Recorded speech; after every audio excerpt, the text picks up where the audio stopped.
India TV YouTube channel को subscribe करें और बेल आइकन दबाएं। शुक्रिया सौरभ। आज दिन भर पाकिस्तानी टीवी चैनल्स पर दिल्ली की खबरें चलती रहीं।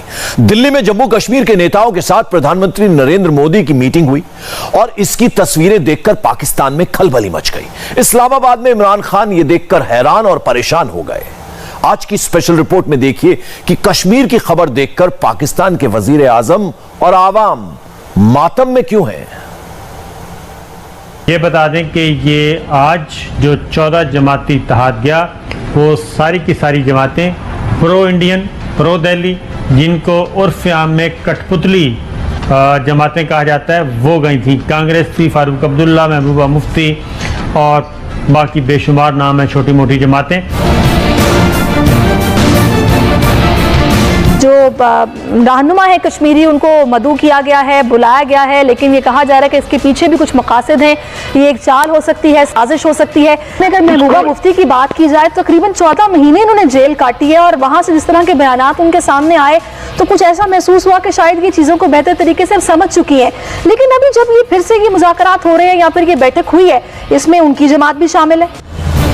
सुबह से इमरान खान लगातार टीवी पर न्यूज देख रहे हैं। इंडियन न्यूज चैनलों से एक एक मिनट का अपडेट ले रहे हैं। किसी जरूरी मीटिंग में शामिल हुए तो वहां भी कश्मीर पर ही चर्चा हुई। सिर्फ वजीर आजम ही नहीं, पूरा पाकिस्तान यही कर रहा है।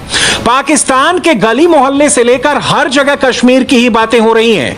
मकबूजा कश्मीर की खुसूसी हैसियत बहाल होगी या फिर मोदी हुकूमत फिर कोई नई चाल चलने की तैयारी कर रही है। तमाम सियासी जमातें इस बात पर मुत्तफिक हैं कि मोदी को मकबूजा कश्मीर की खुसूसी हैसियत बहाल करना पड़ेगी, जबकि कांग्रेस ने भी इस मुतालबे में इनकी भरपूर हिमायत का ऐलान किया है। सबसे पहले बात करेंगे, नई दिल्ली में भारतीय वजीर आजम की कश्मीरी रहनुमाओं से मुलाकात हुई है। मुलाकात में मकबूजा कश्मीर के साबिक वज़राए आला फारूक अब्दुल्ला, महबूबा मुफ्ती, गुलाम नबी आजाद और दीगर कश्मीरी शरीक हैं। कुल जमाती कॉन्फ्रेंस के नाम पर जमा किए गए कश्मीरी रहनुमाओं को एजेंडा नहीं दिया गया। पाकिस्तान के न्यूज चैनलों पर भी भारत ही छाया रहा। वहां कश्मीर के लिए हुई मीटिंग की ब्रेकिंग न्यूज चली। भारत को बुरा भला कहा गया। ऐसा करने के लिए पाकिस्तान ने कश्मीरी आतंकवादियों के परिवार की भी मदद ली। अलगाववादी नेता यासिन मलिक की पाकिस्तानी वाइफ के स्टेटमेंट चलाए गए, जिसमें भारत सरकार के खिलाफ बयान दिया गया। आज अचानक आपको कश्मीर की याद आ गई ऑल पार्टीज मीटिंग कॉल करके, और वो भी 5 अगस्त 2019 जब आपने 370 और 35A को हटाया। इस्लामाबाद में इमरान खान टेंशन में थे। उनकी आंखों के सामने कश्मीर का नया रोड मैप बन रहा था। चाहकर भी इमरान कुछ न कर पाए। कश्मीर के भारत नवाज 14 सियासी जमातों के रहनुमा वजीर आजम हाउस पहुंचे। साबिक कठपुतली वज़राए आला फारूक अब्दुल्ला और महबूबा मुफ्ती भी कॉन्फ्रेंस में शरीक। कश्मीरियों की हकीकी नुमाइंदा हुर्रियत क़यादत को मद्दू ही नहीं किया गया। हुर्रियत क़यादत ने मोदी की APC को गुमराहकुन करार दे दिया। दिल्ली में प्रधानमंत्री नरेंद्र मोदी के साथ हुई मीटिंग में कौन कौन कश्मीरी नेता शामिल हुए, किसने मीटिंग शुरू होने से पहले क्या बात की, किसके पास क्या एजेंडा है, कौन नेता पाकिस्तान का पक्ष रखने वाली बातें बोल रहा है, मीटिंग में किसने क्या कहा, ये सारी तस्वीरें और बातें टीवी की मदद से पाकिस्तान के कप्तान तक पहुंचती रही। मोदी सरकार की मकबूजा कश्मीर से मुतालिक नई ड्रामेबाजी। मकबूजा कश्मीर की हैसियत पर ऑल आर्ट पार्टीज कॉन्फ्रेंस जारी। नाम नहाद APC के लिए शुरका को एजेंडा तक न मिला। मगरबी बंगाल की वजीर आला ममता बनर्जी ने मोदी को खरी खरी सुना दी। सवाल उठाया, मकबूजा कश्मीर की खुसूसी हैसियत खत्म करने की जरूरत ही क्या थी? अगर लोगों से आजादी छीनोगे तो सब खत्म हो जाएगा। महबूबा मुफ्ती का भारतीय हुकूमत से पाकिस्तान से मुज़ाकरात कराने का मुतालबा। कहा, तालिबान से बात हो सकती है तो पाकिस्तान से क्यों नहीं? कश्मीर पर प्रधानमंत्री मोदी का फैसला पहले से ही तय था, यानी मीटिंग में जो भी होगा वो कश्मीर का भविष्य तय करेगा। और ये देखकर इमरान के साथ पूरा पाकिस्तान टेंशन में था। बीजेपी की कोशिश जो लग रही है वो ये है कि जनाब इनसे अप्रूवल सब लोगों से ली जाए। महबूबा मुफ्ती भी ऑन बोर्ड आ चुकी हैं और दीगर पार्टीज भी, उनको कुछ रियायतें भी दी जा रही हैं। और सारा प्लान ये है कि या तो इलेक्शन करवा के आलमी दुनिया को बताया जाए कि जनाब हालात नॉर्मल हो गए।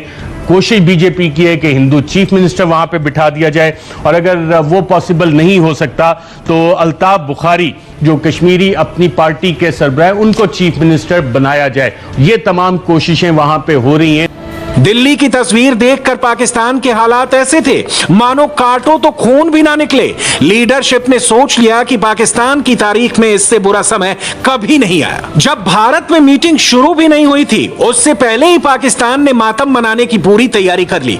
नरेंद्र मोदी को इस लीडरशिप से मुलाकात करने का ख्याल आया है। ये ख्याल उनको क्यों आया है, बहरहाल हम इसके बारे में ज़्यादा नहीं जानते, लेकिन लम्हा है पाकिस्तान, लम्हा फिक्रिया ये है पाकिस्तान की सियासी जमातों के लिए, हुकूमत के लिए, फॉरेन ऑफिस के लिए, इस्टेब्लिशमेंट के लिए कि हमें क्या करना है, हमें क्या पोजीशन जो है इस पर इख्तियार करनी है, जिसके बारे में पाकिस्तान में कोई सियासी डिबेट नहीं हो रही।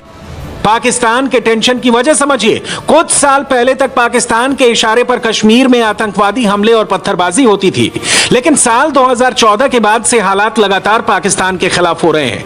अगस्त 2019 के बाद पहली बार कश्मीर का स्टेटस बदला गया। ऑपरेशन ऑल आउट की मदद से आतंकवाद लगभग खत्म हुआ, पाकिस्तान का असर खत्म होने लगा और कश्मीरी आवाम भारत के ज्यादा करीब हो गई।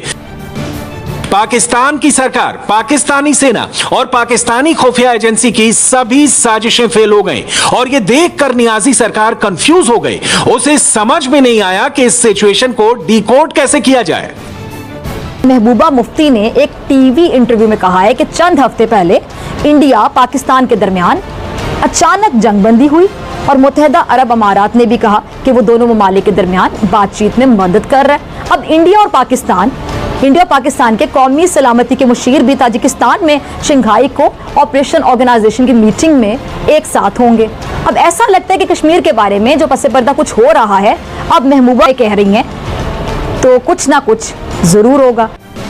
इमरान खान, उनके कैबिनेट के नेता, अब तक 5 अगस्त 2019 पर अटके हुए हैं। अब तक कश्मीर पर उनकी कोई धमकी काम नहीं आई, लेकिन उसे उम्मीद है कि भारत और कश्मीर उनकी बातों को तवज्जो देंगे।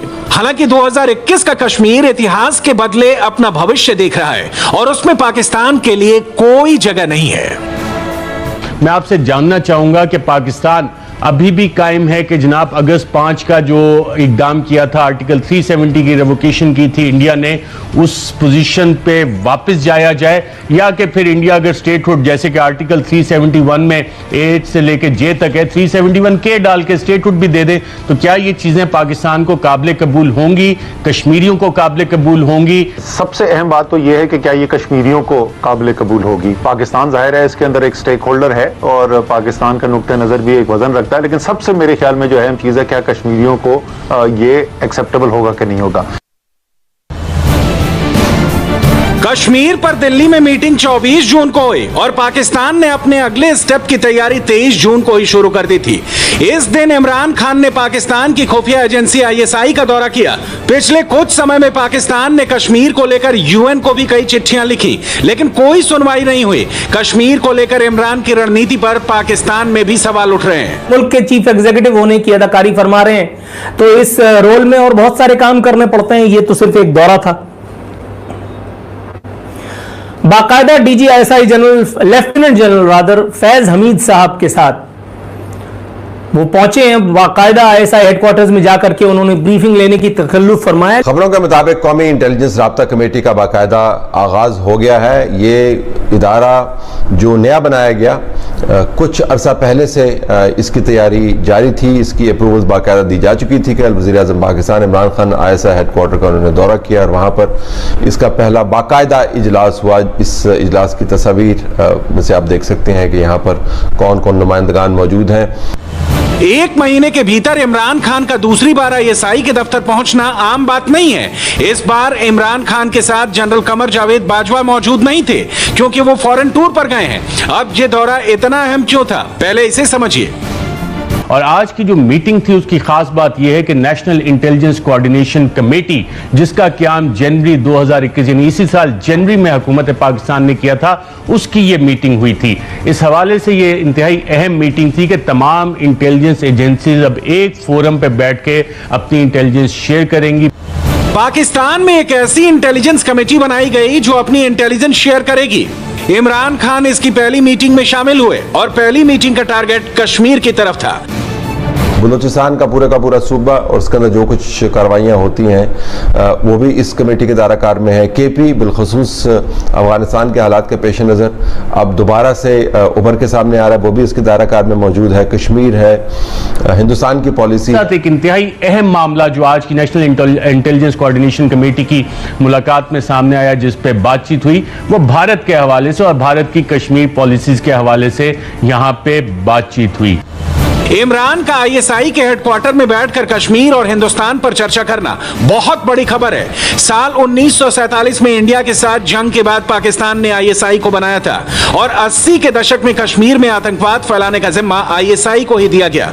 इस समय कश्मीर से लेकर नॉर्थ ईस्ट तक आतंकवादियों को इसी एजेंसी से मदद मिलती है। यानी पाकिस्तान फिर से कश्मीर में नई खुराफात शुरू कर सकता है। अब लीड रोल आपने आईएसआई को दे दिया है, जिससे मुराद यह है कि जो कुछ भी फैसले होंगे, जो एहतमाम होगा सिक्योरिटी के मामलात हो, खारजी अमूर हो, वो तमाम का तमाम आईएसआई खुद कोऑर्डिनेट कर रही है। जिन इश्यूज के ऊपर ये कोऑर्डिनेशन कमेटी काम करेगी वो इतने वसी हैं कि वो किसी एक हुकूमत का दर्द-ए-सर नहीं है। कश्मीर किसी एक हुकूमत का इशू नहीं है, इंडिया किसी एक हुकूमत का इशू नहीं है, अफगानिस्तान आने वाले दिनों में एक हुकूमत का इशू नहीं होगा, दहशतगर्दी किसी एक हुकूमत का इशू नहीं है। इस मीटिंग में इमरान खान को क्या जानकारी दी गई, उनके साथ क्या हुआ, आईएसआई के चीफ ने इमरान खान को क्या कहा, ये बातें टॉप सीक्रेट हैं, लेकिन पाकिस्तान के पत्रकारों ने ये जानकारी भी ढूंढ ली। नसीहत की गई है कि भाई अपना मुंह बंद ही रखना इन सब इश्यूज पे, क्योंकि जब बोलते हो कुफ्र तोड़ते हो। एक उल्टे सीधे बयान के रिपरकशंस अफगानिस्तान के बारे में यहां पाकिस्तान में हो सकते हैं, पेशावर में हो सकते हैं, लाहौर में हो सकते हैं, कराची में हो सकते हैं। ये नेशनल जो है वो सिक्योरिटी के मामलात हैं। सामने हमारा दुश्मन भारत है, मतलब उससे भी टैकल करना है। खुदा ना खास्ता मोदी एंड कंपनी, अजीत डोल अगर फायदा उठा गया तो फिर क्या होगा, इसलिए उनको कहा गया कि यूं अल्लाह के वास्ते, अल्लाह के वास्ते दरहकीकत अब यूं वाली तस्वीर तो छप नहीं सकती थी। इमरान खान ने जब खुफिया एजेंसी के हेडक्वार्टर में जब कश्मीर पर बात की तो पाकिस्तानी एयरफोर्स के चीफ ने भी अपना टास्क पूरा कर दिया। कश्मीर का मुद्दा सामने था तो उन्होंने भी पाकिस्तानी एयरफोर्स के तैयार होने का ऐलान कर दिया। ऐसा लगा मानो कश्मीर पर भारत से मनमाफिक खबर ना मिली तो पाकिस्तान आज ही जंग शुरू कर देगा। खबर यह है कि सरबरा पाक फजाइया का नेशनल डिफेंस यूनिवर्सिटी का दौरा, एयर चीफ की नेशनल डिफेंस यूनिवर्सिटी में तालीम व तरबियत के मयार की तारीफ, सरबरा पाक फजाइया का मुसल्लह अफवाज की जंगी सलाहियतों पर एतमाद का इजहार। तर्जुमान का ये बताना है कि इलाकाई सालमियत और कौमी खुद मुख्तारी के दिफा के लिए हम वक्त तैयार हैं। एयर चीफ की जानिब से ऐसा कहा गया। पाकिस्तान में कश्मीर का मुद्दा उठाए बिना कोई नेता रह नहीं सकता और वहां कश्मीर पर गलत बयानी करके पॉलिटिक्स करना नामुमकिन है। अब पाकिस्तान की विपक्षी पार्टियां कहती हैं कि इमरान के पास कश्मीर पर कोई पॉलिसी ही नहीं है। वज़ीर आज़म और वज़ीर ख़ारजा एक से ज़ायद दफा बार बार कहते हैं हम हिंदुस्तान से उस वक्त तक बात नहीं करेंगे जब तक हिंदुस्तान 5 अगस्त को रोल बैक नहीं करता। हाँ, आप समझते हैं कि इस पोजीशन को चेंज करना चाहिए? जी नहीं, वज़ीर आज़म खुद चेंज करते हैं, क्योंकि देखिए एक तरफ हमें ये बताया गया, ये चेंज तो हिंदुस्तान में आ रही है। सुनिए, एक तरफ कहा कि जी हम बात नहीं करेंगे, दूसरी तरफ हमें बताया गया कि जी वो बातचीत के नतीजे में लाइन ऑफ कंट्रोल पे सीज फायर हो गया। किसने बात की है, कैसे बात की? कुछ दिनों पहले इमरान खान ने बयान दिया कि कश्मीर का मामला सेटल हो गया तो परमाणु बम की जरूरत नहीं रहेगी। अब इस पर भी विवाद शुरू हो गया है। खान साहब का ना कश्मीर का पता ना हमारा आटमी प्रोग्राम का पता। मैं समझता हूँ कि खान साहब सिक्योरिटी रिस्क बन चुका है। कश्मीर पे उसका पॉलिसी पाकिस्तान के लिए सिक्योरिटी रिस्क है। उसका जो स्टेटमेंट है एटॉमिक वेपन्स के लिए वो पाकिस्तान के लिए सिक्योरिटी रिस्क बन चुका है। और इनको किसी ने ये हक नहीं दिया कि अवाम ने अपनी कुर्बानियों के बाद जो एक स्टेटस हासिल किया है एटमी कुव्वत होने का, उसके ऊपर ये कोई कमेंट भी कर सके। ये उसके कस्टोडियन नहीं है, उसके कस्टोडियन 22 करोड़ अवाम हैं। अब तो जो लोग इमरान के खिलाफ हैं वो भी कह रहे हैं कि कश्मीर पर इमरान ने बयान देकर इसे उलझा दिया है। बेहतर होगा कि उन्हें समझाया जाए, कोई इमरान को ये बता दे कि वो कश्मीर पर कंफ्यूज्ड है।